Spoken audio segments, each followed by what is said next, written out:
अस्सलाम वालेकुम स्टूडेंट्स, कैसे हैं आप लोग। हस्बे वादा आपसे लेक्चर नंबर 1 पार्ट 2 के ज़रिए मुलाकात हो रही है। ठीक है, हमने लेक्चर नंबर 1 में इंट्रोडक्शन ऑफ फ़िज़िक्स में देखा था कि फ़िज़िक्स में जो है सीन और अनसीन इवेंट्स जो हैं वो इन्वॉल्व होते हैं। ठीक है, उनको समझने के लिए हमें फ़िज़िक्स के बहुत सारे फिनोमेना हैं, लेकिन कुछ फिनोमेना जो हैं आज डिस्कस कर लेंगे। First of all we'll discuss about sound. Sound is something which we can not see. हम इसको देख तो नहीं सकते, बट वी कैन हेयर और एक्सपीरियंस इट। और हम में से अक्सर लोग सुबह अलार्म के साउंड के साथ उठते हैं, है ना। Sound is use in medical equipments like ultrasound scanner and it is also use to find the depth of the ocean. ठीक है, शिप में जो है वो साउंड जो है वो उसके डेप्थ को भी, ओशन के डेप्थ को भी मेजर करने के लिए जो है वो यूज़ किया जा सकता है। ठीक, आपको पता होना चाहिए कि स्पीड ऑफ साउंड जो है वो 343 मीटर पर सेकेंड है, लेकिन एयर में उसकी ये स्पीड है। एक सेकेंड में 343 मीटर का डिस्टेंस जो है वो साउंड एयर में ट्रैवल कर लेता है। वाटर में इसकी स्पीड जो है वो डिफरेंट हो जाती है, वो है 1480 मीटर पर सेकेंड। एक सेकेंड में 1480 मीटर का डिस्टेंस जो है वो साउंड ट्रैवल कर लेता है। And it means the speed of sound in water is 4 times greater than in air. तो इसके ज़रिए जो है वो पानी की गहराई में साउंड जाकर टकराकर वापस शिप तक आता है, और उससे उसकी गहराई का जो है, समंदर की गहराई का पता लगाया जा सकता है। So in physics we study properties, propagation and origin of sound. Heat. If you want to make a tea, चाय बनाना चाह रहे हैं, पहले क्या करते हैं? First of all we boil water, और हम ये देखते हैं कि टेम्परेचर जो है वो ग्रेजुअली राइज होना शुरू हो जाता है। That causes the water to bubble. पहले बबल फॉर्म होता है and then later change into steam. This is called heat.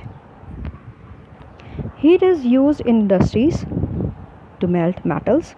इसके अलावा ऑटोमोबाइल, जनरेटर और होम अप्लाइंसेस में जो है वो कॉस्ट्यूम आयरन और हीटर में भी जो है वो हीट यूज़ हो रही है। So heat is an important topic of physics. Friction. जब हम रोड पर वॉक कर रहे होते हैं, अगर हमारे शूज़ जो है वो प्रॉपर नहीं है, उसके सोल अच्छा नहीं है, स्लिपरी है, तो हम रोड पर वॉक सही तरह नहीं कर पाएंगे। तो हमारे शूज़ के सोल और रोड की रफनेस की वजह से हमारी ग्रिपिंग जो है वो बहुत अच्छी हो जाती है, and this resistance that is responsible for the grip is called friction और ट्रैक्शन। लेकिन अगर रोड स्लिपरी है और उस पर बनाना पील पड़ा है या कोई ऑयल गिरा हुआ है, तो फिर और हमारा पैर जो है गलती से पड़ जाए तो क्या होगा? ऑब्वियसली हम लोग स्लिप हो सकते हैं। उसकी वजह क्या है कि ऑयल और या फिर बनाना पील की वजह से फ्रिक्शन जो है वो रोड की वो रिड्यूस हो जाती है और हमारी ग्रिपिंग जो है अच्छी नहीं रहती।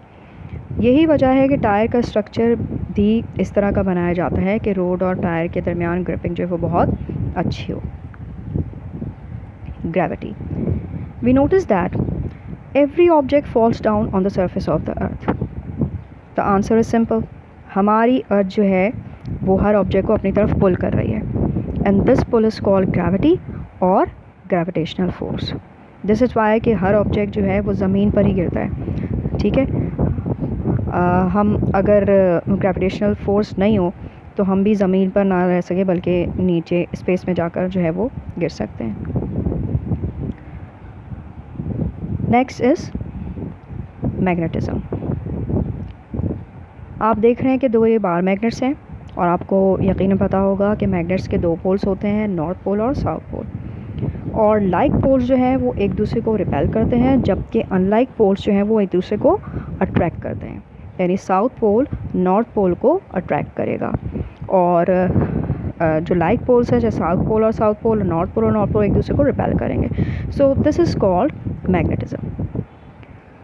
कंपास निडल आपने देखी होगी, हमेशा उसके निडल की डायरेक्शन एक जगह होती है, एक पॉइंट पर होती है। वो किधर होती है? नॉर्थ। और इसकी वजह क्या है? हमें ये भी पता होना चाहिए कि अर्थ ना सिर्फ प्लैनेट है बल्कि एक बहुत बड़ा जाइंट मैग्नेट भी है, और ये मैग्नेट की तरह बिहेव करता है। ये तो हमें पता है कि उसके 2 पोल्स होते हैं अर्थ के, जियोग्राफिकल नॉर्थ पोल और जियोग्राफिकल साउथ पोल। लेकिन अर्थ के 2 मैग्नेटिक पोल्स भी हैं, ठीक है।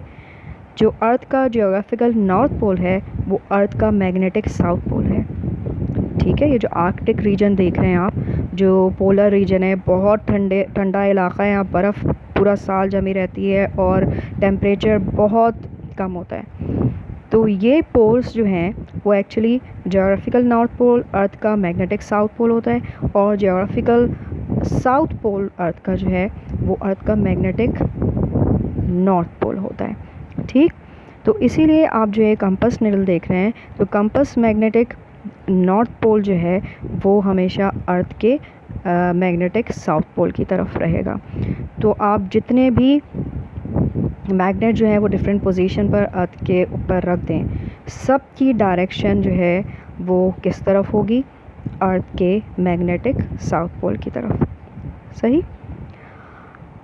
ये बुलेट ट्रेन है, इसमें भी मैग्नेट यूज़ किया जाता है। इसके अलावा इलेक्ट्रॉनिक स्पीकर जो हैं उसमें भी मैग्नेट जो है वो यूज़ किया जाता है। Inertia, inertia is actually the property of body due to which a body resists a change in its state of rest or of uniform motion।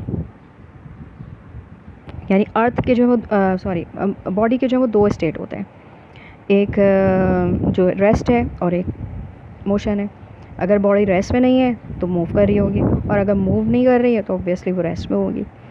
लेकिन अपनी स्टेट चेंज करने में, अगर वो रेस्ट में है तो वो लेज़ीनेस दिखाती है, सुस्ती या कायली दिखाती है मोशन के स्टेट में जाने के लिए, और अगर वो मूव कर रही है तो फ़ौरन रेस्ट में नहीं आती बल्कि रेस्ट स्टेट में आने के लिए वो सुस्ती या कायली या लेज़ीनेस दिखाती है। सो दिस इज़ कॉल्ड इनर्शिया, ठीक।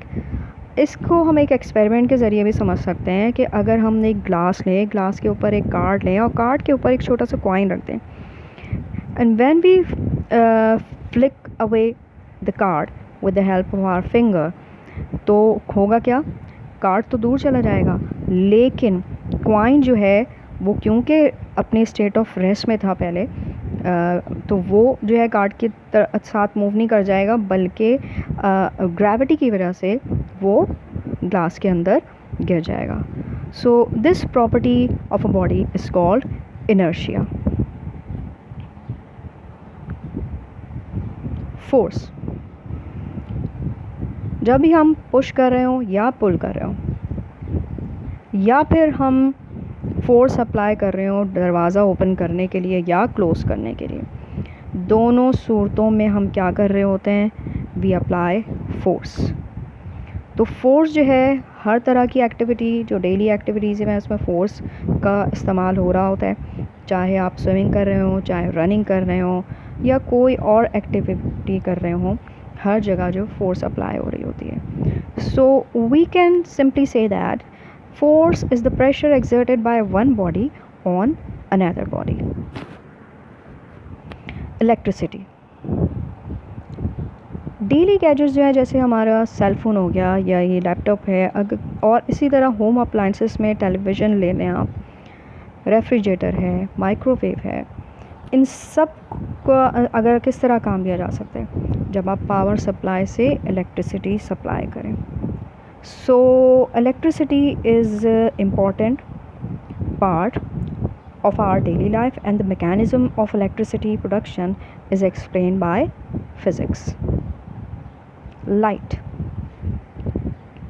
light is a form of energy, and the main source of light is sun, and we know that the white light is a mixture of 7 colors, और वो 7 colours कौन से हैं? Violet, indigo, blue, green, yellow, orange और red. और ये 7 colours हम कहाँ देखते हैं? रेनबो में भी देखते हैं, है ना। जब बारिश होती है तो बारिश के बाद सन रे से जो वाइट लाइट है, वो वाइट लाइट जाकर रेन ड्रॉप जो हमारे एटमॉस्फेयर में सस्पेंड हुए हुए होते हैं, उन रेन ड्रॉप से टकरा कर वापस आते तो रेनबो फॉर्म हो जाती है, ठीक है। तो study of light is an important part of physics. Atom.